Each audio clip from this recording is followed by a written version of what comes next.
Hello friends, welcome again. This is Neha and friends, आज हम start कर रहे हैं साइकोलॉजी की सीरीज़। एक्चुअली में जो हम पढ़ते हैं वो साइकोलॉजी नहीं है प्रॉपर, वो है एजुकेशनल साइकोलॉजी। ठीक है, तो ब्रीफ से इंट्रोडक्शन देखेंगे और आज का इन लेक्चर बहुत ही ज़्यादा इंपॉर्टेंट है। इनफैक्ट अगर आपको ये समझ में आ जाता है तो आपको आधी साइकोलॉजी यानी कि जो हमारी CDP सेक्शन है, चाइल्ड डेवलपमेंट एंड पेडागोजी, उसका जो है मैक्सिमम पोर्शन आपको एक आइडिया हो जाएगा कि हमें पढ़ना कैसे है और हम क्या एक्चुअली में पढ़ते हैं। इतने सारे नाम, पियाजे, Kohlberg, James, William James, Wundt, जितने भी नाम आते हैं, ये क्यों, कहाँ, किससे रिलेटेड हैं, तो ये सब आपको एक ओवरऑल आइडिया हो जाएगा कि किससे रिलेटेड हैं, क्या इन्होंने काम किया, कहाँ इनका रोल था, तो वो सब आपको समझ में आएगा। तो चलिए स्टार्ट करते हैं। देखिए, सबसे पहले वर्ड है साइकोलॉजी। तो फ्रेंड्स, साइकोलॉजी का मतलब क्या होता है, जैसा आप स्क्रीन में देख सकते हैं, psychology is the science of mind and behaviour. आज के टाइम पे जो हम साइकोलॉजी की डेफिनेशन पढ़ते हैं वो यही है। क्या है?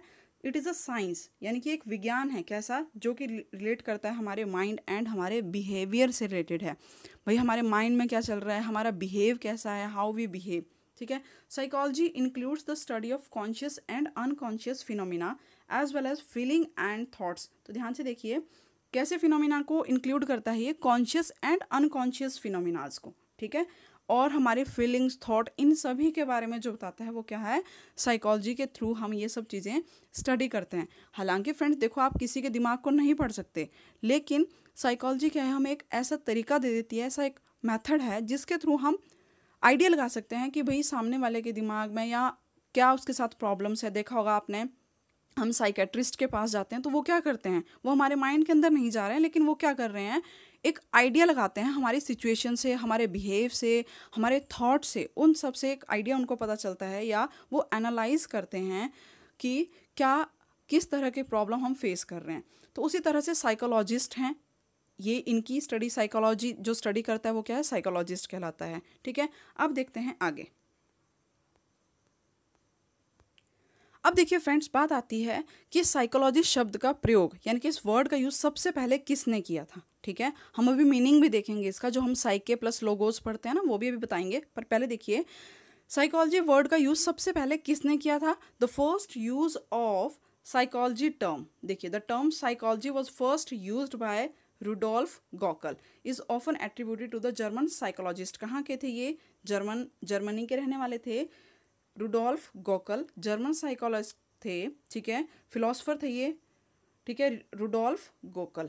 तो वैसे बेसिकली फ्रेंड्स, जो साइकोलॉजी है उसका जो ओरिजिन है, यानी कि साइकोलॉजी की जो उत्पत्ति है वो ज़्यादातर कहाँ से हुई है, ये फिलॉसफी से ही इसका ओरिजिन हुआ है। तो आप देखेंगे जो फिलोसफर हैं और जो साइकोलॉजिस्ट हैं उनमें काफ़ी रिलेशन होता है। देखिए, जर्मन स्कॉलेस्टिक फिलोसफर थे जिन्होंने सबसे पहले किसका यूज़ किया, रुडोल्फ गोकल, जिन्होंने किसका यूज़ किया, तो सबसे पहले साइकोलॉजी वर्ड का किया था। फिलोसफर थे लेकिन साइकोलॉजी वर्ड का यूज़ किया, जो कि एक नई ब्रांच बनी बाद में स्टडी की, जिसको साइकोलॉजी कहा गया। ठीक है, एक अलग ही पूरा का पूरा विषय तैयार हो गया। ठीक है, आज हम विषय पढ़ते हैं ना, एक सब्जेक्ट है साइकोलॉजी पूरा।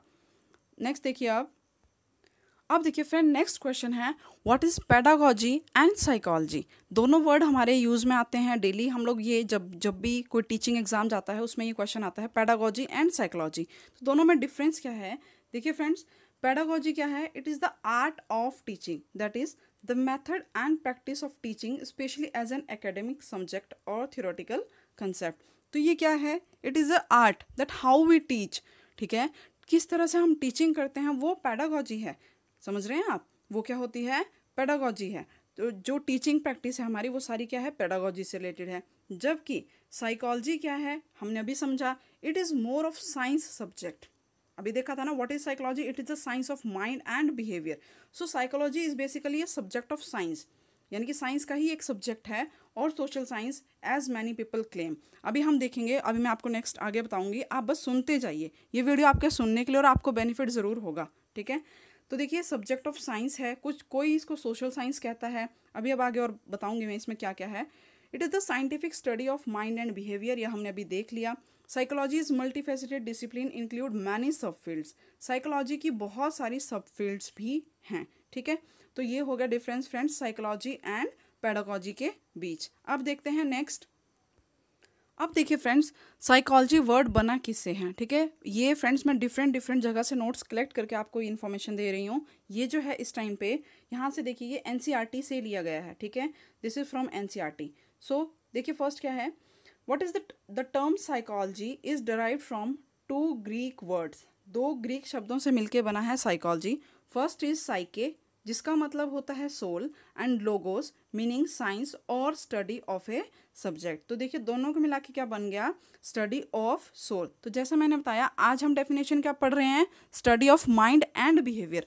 लेकिन जब साइकोलॉजी बनी थी, स्टार्टिंग हुई थी, उस टाइम पे ऐसा नहीं था, ठीक है। बिहेवियर तो आज हम पढ़ रहे हैं, उस टाइम पे इसको असली में क्या कहा जाता था, स्टडी ऑफ सोल, ठीक है। It is a subject which is related to the study of soul and mind. तो देखिए psychology was study of soul or mind. This was the definition while the psychology almost begins. ये बिल्कुल शुरुआती दौर की definition है।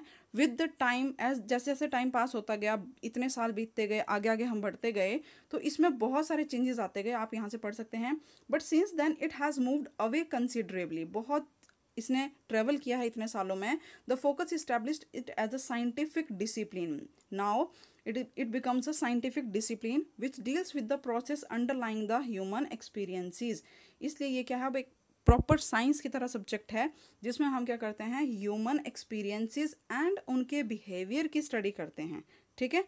तो ये हो गया यहाँ से साइकोलॉजी के वर्ड का ओरिजिन, मतलब क्या इसकी प्रॉपर आप किस तरह से इसको स्प्लिट करते हैं। अब देखते हैं फ्रेंड्स आगे, देखिए मैं आपको क्या बता रही हूँ।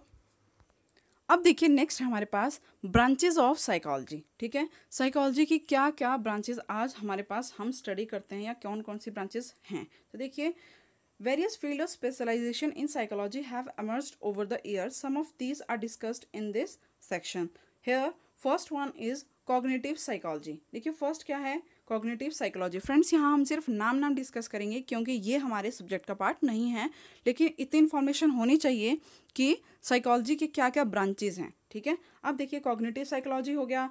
नेक्स्ट है हमारे पास बायोलॉजिकल साइकोलॉजी, ठीक है, न्यूरो साइकोलॉजी। अब मैं इसका शॉर्ट चार्ट में आपको दिखा देती हूँ सारे नेम्स। देखिए ये सारी ब्रांचेज हैं साइकोलॉजी की, cognitive psychology, biological psychology, developmental psychology, social psychology, cross cultural psychology. अब देखिए हम कल्चरल इम्पैक्ट पढ़ते हैं, सोशल थ्योरीज पढ़ते हैं, कल्चरल थ्योरीज हम पढ़ेंगे साइकोलॉजी में, है ना। तो इन सब का इम्पैक्ट हमारी साइकोलॉजी में भी पड़ता है, जो कि देखिए अभी आएगी। यहाँ पे क्या है, इन्वायरमेंटल साइकोलॉजी, इन्वायरमेंट से रिलेटेड, health psychology, clinical counselling psychology, ठीक है, industrial organisational psychology, educational psychology, इसको करिए स्टार मार्क, ठीक है। ये है हमारी साइकोलॉजी जो हम पढ़ते हैं। दैट इज़ जब साइकोलॉजी का यूज़ जो है कहाँ पे किया जाने लगा, एजुकेशन के फील्ड में इसका यूज़ हुआ, तो ये क्या कहलाई, एजुकेशनल साइकोलॉजी। यानी कि जो हम एजुकेशन में अपना किस तरह से साइकोलॉजी को इम्प्लीमेंट करते हैं। देखिए एज अ टीचर जब हम क्लास में होते हैं तो हम इसी का यूज़ करते हैं। देखिए हम क्या करते हैं कि ये अपनी ट्रिक्स, क्या हमने किस तरह के हमने टीचिंग मेथड्स अपनाने हैं, क्या हमारा बच्चा है उनका लेवल क्या है, तो ये सब चीज़ें टीचर को ध्यान रखनी पड़ती है, ठीक है। तो ये एजुकेशनल साइकोलॉजी का पार्ट बन गया। CDP child development and pedagogy. तो आप देखेंगे जो हमारा टेट का पेपर है उसमें जो सेक्शन है उसकी हेडिंग क्या रहती है, साइकोलॉजी एंड डेवलपमेंट पेडागोजी। तो both are related to child, ठीक है, सब चीज़ चिल्ड्रन बच्चे पर निहित है। तो एजुकेशनल साइकोलॉजी में हम पढ़ते हैं कि भाई किस तरह से जो बच्चा है कंसीव करने से लेके बड़ी एज तक होने तक वो क्या क्या उसमें चेंजेस आते हैं, किस तरह डेवलपमेंट होता है उसका, ग्रोथ डेवलपमेंट, क्या क्या उसके डिफरेंट स्टेजेस में किस तरह का उसका बिहेव है, क्या क्या वो एक्वायर करता है, तो ये सारा हम पढ़ेंगे, ठीक है। नेक्स्ट देखिए स्पोर्ट्स साइकोलॉजी। तो फ्रेंड्स ये थी branches of psychology. Now we will begin with very very very important topic, that is the schools of psychology, या आप कह सकते हैं that how psychology has evolved. समझ रहे हैं, हाउ साइकोलॉजी हैज़ इवॉल्व, किस तरह से इसका विकास हुआ साइकोलॉजी का, यानी कि जो आज हैं वहाँ तक हम कैसे पहुँचे हैं। चलिए स्टार्ट करते हैं। फ्रेंड्स आप सुनते जाइएगा और जो इंपॉर्टेंट पॉइंट्स हैं वो आप नोट डाउन करते जाइएगा, ठीक है। तो देखिए साइकोलॉजी का इवोल्यूशन कहाँ से हुआ। सबसे पहले इसका जो वर्ड है वो रुडोल्फ गोकल ने दिया, ये हमने भी पढ़ लिया, ठीक है। एरिस्टोटल ने इसको सोल कहा था, ठीक है, एरिस्टोटल ने क्या कहा था, इसको सोल कहा था। अब देखिए जर्मनी लिप्जिंग में सबसे पहले विलियम वुंड ने, कई सारे क्वेश्चन आपके तैयार हो रहे हैं, मैं फिर बता रही हूँ फ्रेंड्स। जर्मनी लिप्जिंग में विलियम वुंड ने क्या की थी, फर्स्ट लेबोरेटरी इस्टेब्लिश की थी, ठीक है। और देखिए सबसे पहला जो हमारा स्कूल आया था, यानी कि सबसे पहले जो टाइप था उसको कहा गया था स्ट्रक्चरलिज्म। क्या कहा गया, स्ट्रक्चरलिज्म। और उसके अंदर वुंड ने जो मेथड यूज़ किया था उसको कहा गया था इंट्रोस्पेक्शन मेथड। कौन सा, इंट्रोस्पेक्शन मेथड। यानी कि स्टार्टिंग में जो स्टडी थी, साइकोलॉजी थी, वो किससे रिलेटेड थी। तो देखिए सबसे पहले स्टार्टिंग में जो नाम था, जो फर्स्ट नेम है हमारे पास, वो है स्ट्रक्चरलिज्म, ठीक है। स्ट्रक्चरलिज्म, ध्यान रखना, first school of psychology, please note down, is structuralism, ठीक है। कौन सा मेथड उसमें ज़्यादा उस टाइम पे यूज में रहा था, वो था इंट्रोस्पेक्शन मेथड। कौन सा मेथड उसमें यूज हुआ था, इंट्रोस्पेक्शन मेथड उसका मेन मेथड था, ठीक है। किसके द्वारा इस्टेब्लिश किया गया था, विलियम वुंड। उसके जो फादर थे इस स्कूल के, कौन थे, विलियम वुंड इस स्कूल के फादर थे। तो देखिए इंट्रोस्पेक्शन मेथड का यूज़ किया था, ठीक है, विलियम वुंड ने।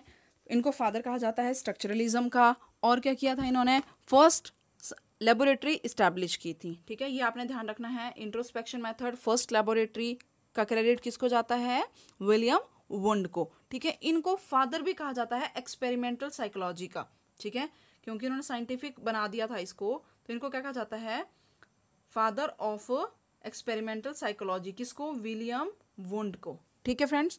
अब देखिए नेक्स्ट, लेकिन होता है ना, जब भी कोई चीज़ होती है उस टाइम पे कोई भी इन्वेंशन होती है, कुछ उस पर तर्क दिए जाते हैं, तो कुछ लोग होते हैं जो उसको क्रिटिसाइज करते हैं, मतलब उसकी बुराई करते हैं, जो उससे फॉलो नहीं होते हैं, यानी कि उससे एग्री नहीं करते हैं कि भाई हाँ जी ऐसा ही होता होगा, ठीक है। तो उसी सीरीज में अब नेक्स्ट तरह के साइकोलॉजिस्ट जो आए, ठीक है, वो थे अमेरिकन साइकोलॉजिस्ट, जिनका नाम था विलियम जेम्स। विलियम जेम्स ने क्या कहा, इन्होंने इनके थॉट को नकार दिया जो कि था स्ट्रक्चरलिज्म का। इन्होंने क्या था, जो वुंड हैं, इन्होंने कहा कि जो माइंड है वो खुद के स्ट्रक्चर तैयार करता है, मतलब स्ट्रक्चर आप समझ सकते हैं, कोई भी चीज़ का ढांचा उसके, वो ढांचे के रूप में देखता है किसी चीज़ को। लेकिन जेम्स ने क्या कहा,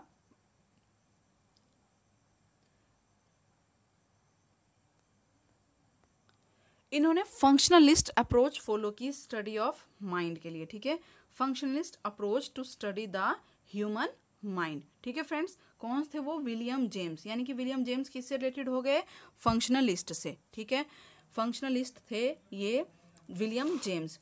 तो इस, अब यहाँ से हमारे पास ये सेकंड स्कूल आ गया। सेकंड स्कूल का नाम क्या है, फंक्शनलिज्म, ठीक है। तो इसमें जल्दी जल्दी देख लीजिए, विलियम जेम्स इससे रिलेटेड हैं। प्रिंसिपल्स ऑफ साइकोलॉजी इन्होंने बुक लिखी है। कौन सी बुक लिखी है, प्रिंसिपल्स। तो ये देखिए आप यहाँ पे, ठीक है, ये एनसीईआरटी से डिटेल थी, अब उसी को शॉर्ट में समराइज कर दिया है यहाँ पे। तो अब आपको एक आइडिया लग गया होगा कि किस तरह हमने पढ़ना है। तो देखिए स्कूल्स ऑफ साइकोलॉजी में पहले मैंने आपको अभी बता दिया स्ट्रक्चरलिज्म, कौन कौन इससे रिलेटेड थे, विलियम वुंड, हाँ एक इसमें एडवर्ड बी टिचनर, ये क्या थे, इन्हीं के शिष्य थे, इनके स्टूडेंट थे ये एडवर्ड बी टिचनर, इन्होंने भी सेम इनके साथ काम किया था इसी फील्ड में, ठीक है। फंक्शनलिज्म, अब हमने देखा फंक्शनलिज्म में क्या हुआ, इन्होंने कहा कि फंक्शन कैसे करती है कोई चीज़, ठीक है, इन्होंने तो कहा स्ट्रक्चर, इन्होंने कहा फंक्शन पर ज़्यादा जोर दिया। और कौन इसके फादर कहलाया, विलियम जेम्स, ठीक है फ्रेंड्स। तो फादर, इनको फादर ऑफ मॉडर्न साइकोलॉजी भी कहा जाता है, विलियम जेम्स को फादर ऑफ मॉडर्न साइकोलॉजी भी कहा जाता है, नोट डाउन करते रहिएगा। नेक्स्ट देखिए स्कूल ऑफ साइकोलॉजी में जब नेक्स्ट स्कूल आया वो था साइको डायनामिक स्कूल, यानी कि जहाँ पे भी ये थ्योरीज आएंगी ना, psycho analytic theory, psycho socio cultural theory, psycho analysis, ये सारी थ्योरीज जो आएंगी, देखिए Sigmund Freud, Karl Jung, Alfred Adler और एरिक एरिक्सन की, ठीक है। Psycho social theory, Sigmund Freud की कौन सी है, देखिए सिगमंड फ्राइड की कौन सी थ्योरी है, साइको एनालिटिक थ्योरी है ना। साइको एनालिसिस बहुत ही ज़्यादा इंपॉर्टेंट है, जिसमें इन्होंने 3 दिमाग की, यानी कि 3 माइंड, ईड, ईगो, सुपर ईगो की बात की है, ठीक है। सिगमंड फ्राइड ने थ्योरी दी है साइको एनालिटिक थ्योरी, ठीक है, मनोविश्लेषणवाद का सिद्धांत जिसे हिंदी में कहा जाता है। और इन्होंने क्या बताया था कि जो हमारे हैं वो 3 तरह के माइंड होते हैं, और ईड, ईगो, सुपर ईगो, ये सब इन्होंने एक्सप्लेन किया था, अलग अलग माइंड से रिलेटेड अलग अलग ये 3 तरह के हमारे जो हैं भाव कह सकते हैं वो थे, ठीक है। अब देखिए नेक्स्ट साइकोडायनामिक्स से रिलेटेड समझ में आ गया, ठीक है। अब देखिए बिहेवियरिज्म, नेक्स्ट स्कूल है फ्रेंड्स बिहेवियरिज्म। बिहेवियरिज्म स्कूल में क्या है, व्यवहारवाद, यानी कि जो आज हम देख रहे हैं ज़्यादातर वो क्या है, व्यवहारवाद की स्टडी है। कौन थे इसमें, देखिए जॉन ब्रॉडस वॉटसन, यानी कि जेबी वॉटसन जो थे इसके क्या थे, इसके फादर कहे जाते हैं। जेबी वॉटसन क्या है, फादर ऑफ बिहेवियरिज्म हैं, ठीक है। इन्होंने पिछले सारे थॉट्स को डिनाई कर दिया, पिछले सभी थॉट्स को रिजेक्ट किया और क्या कहा कि ऐसा कुछ नहीं है, फंक्शन, साइकोडायनामिक थ्योरी या साइको एनालिटिक, स्ट्रक्चरलिज्म, फंक्शनलिज्म सब बेकार है, ये सब कुछ नहीं है। इन्होंने क्या कहा, व्यवहार ही सब कुछ है, ठीक है, बिहेवियर से ही सब हो सकता है। इन्होंने हेरिडिटी को भी नकार दिया, ठीक है। और क्या कहा, इनकी एक स्टेटमेंट थी, आपको याद होगा, एक बच्चे पे इन्होंने कहा मुझे दर्जन पर बच्चे दीजिए और मैं उनको कुछ भी बना सकता हूँ। अच्छा, एक और बात, बिहेवियरिज्म से रिलेटेड कौन कौन से हैं, देखो स्किनर अगेन इंपॉर्टेंट है, थॉर्नडाइक, वुडवर्थ, पेवलाव, हल, ठीक है, ये सारे किस में आते हैं, बिहेवियरिज्म में आते हैं। तो ये स्कूल काफ़ी ज़्यादा इंपॉर्टेंट है। नेक्स्ट देखिए कॉग्निटिव स्कूल ऑफ साइकोलॉजी, इसके बारे में किसने नहीं सुना है भाई, ठीक है। तो इसमें क्या क्या कौन कौन से आ जाते हैं हमारे, जीन पियाजे, हर एग्जाम में आता है क्वेश्चन, तो पियाजे की कॉग्निटिव डेवलपमेंट की थ्योरी, ठीक है, ये सारे कॉग्निटिव स्कूल ऑफ साइकोलॉजी में आते हैं। इसमें क्या होता है, study of mental processes. Cognitive का बिहेवियरिज्म में व्यवहार पढ़ते हैं, कॉग्निटिव में क्या पढ़ते हैं, कॉग्निशन, हमारे दिमाग से रिलेटेड कि हम किसी चीज़ को सॉल्व कैसे करते हैं, सोचते कैसे हैं, क्या उसमें लॉजिक लगाएंगे, क्या रीजनिंग लगाएंगे, वो ये सारी थिंकिंग, मेमोरी, जजमेंट, ये सारे किस में आते हैं, कॉग्निटिव में आते हैं, ठीक है। कौन कौन से हैं इसके, देखिए Hermann Ebbinghaus, sir Frederick Bartlett, Jean पियाजे, ठीक है, ये सारे किससे रिलेटेड हैं, कॉग्निटिव स्कूल से रिलेटेड हैं। नेक्स्ट देखिए फ्रेंड्स, सोशियो कल्चरल स्कूल, ठीक है, सोशियो कल्चरल, इसमें क्या है, study of how social situations and cultural which people find themselves influence thinking and behaviour, कि हमारा जो सोसाइटी है, हमारा जो कल्चर है वो हमें या बच्चे को किस तरह से इफेक्ट डालता है, ठीक है। तो इसके जो फॉलोअर थे, जो इनको जिसने इनको फॉलो किया, जिस थ्योरी के प्रचालक या प्रोफाउंडर ये कह सकते हैं, जिसके फॉलोअर कौन कौन से थे, वो थे Fritz header, Leone Festinger, Stanley सेचेटर, ये सारे इसमें नाम आते हैं। फ्रेंड्स प्लीज़ यहाँ पे नोट कीजिए, ये कुछ मेरे पास इसमें प्रॉब्लम हुई है यहाँ पे इस डाटा में, मतलब मेरे पास ये कंप्लीट नहीं है। आप नेक्स्ट स्कूल लिखिए, एक है जेस्टाल्टिज्म, ठीक है, जेस्टाल्टवाद जिसको कहते हैं। आप देखिए नेक्स्ट जो है एक स्कूल हमारे पास और है इसमें, गेस्टाल्ट साइकोलॉजी, ठीक है, गेस्टाल्ट साइकोलॉजी भी इसको पढ़ते हैं। देखिए फ्रेंड्स, तो गेस्टाल्ट साइकोलॉजी क्या कहती थी, एज अ होल इन्होंने सब चीज़ को लिया, एज ए होल, कंप्लीट, संपूर्ण के रूप में इन्होंने देखा, ठीक है, जेस्टाल्टवादियों ने। और इन्होंने जैसे इन्होंने स्ट्रक्चरलिज्म और फंक्शनलिज्म इनको नकार दिया। तो इन्होंने क्या कहा था, इन्होंने कहा जेस्टाल्ट जो है जर्मन वर्ड से लिया है। देखो पहले तो जेस्टाल्ट क्या है, एक जर्मन वर्ड है, जर्मनी का है ना, जर्मनी में इसका उत्पत्ति हुई थी। तो देखिए जर्मन वर्ड है, इसका क्या होता है, एज अ होल किसी चीज़ को देखना, मैंने बता दिया। इससे जो रिलेटेड हैं, इस स्कूल से जो रिलेटेड थे वो थे वर्दिमर, कोहलर, कोफका और कर्ट लेविन, ठीक है।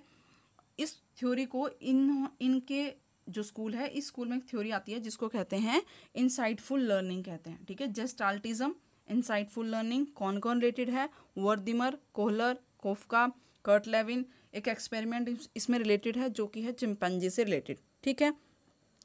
अब नेक्स्ट स्कूल है फ्रेंड्स, वो देखिए वो है ह्यूमैनिज्म। अब देखिए नेक्स्ट है ह्यूमनिस्टिक पर्सपेक्टिव या ह्यूमनिज्म, ठीक है। नेक्स्ट स्कूल है हमारे पास ह्यूमनिज्म, ह्यूमनिस्टिक अप्रोच जिन्होंने रखी। इसके देखिए प्रोपोगेंडर कौन कौन थे, वो हैं कार्ल रोजर, अब्राहम मास्लो, इनके नाम आपने सुने होंगे। अब्राहम मास्लो की हायरार्की नीड या theory hierarchy of need bye Abraham Maslow, ठीक है फ्रेंड्स। अब्राहम मास्लो की हायरार्की ऑफ नीड जिन्होंने बताया है कि कैसे डिफरेंट स्टेजेस होती हैं, और इस तरीके से इन्होंने कुछ ये दिया है, ठीक है। अब देखते हैं इस थ्योरी ने यानी कि ह्यूमनिस्टिक अप्रोच ने देखो ज़्यादा फोकस किस पे किया, emphasised on the free will of human, ठीक है। इन्होंने फ्री विल की बात कही ह्यूमन की, ठीक है फ्रेंड्स। तो ये थे कुछ इस तरह से स्कूल, इस तरह से हमारी साइकोलॉजी का इवोल्यूशन हुआ। नेक्स्ट में हम देखिए अब आगे से जो मोस्ट इंपॉर्टेंट टॉपिक्स रहेंगे वो डायरेक्ट करना शुरू करेंगे ताकि जो हम आपको एग्जाम में हेल्प मिल सके। Okay, thank you, thanks for watching, see you in the next video.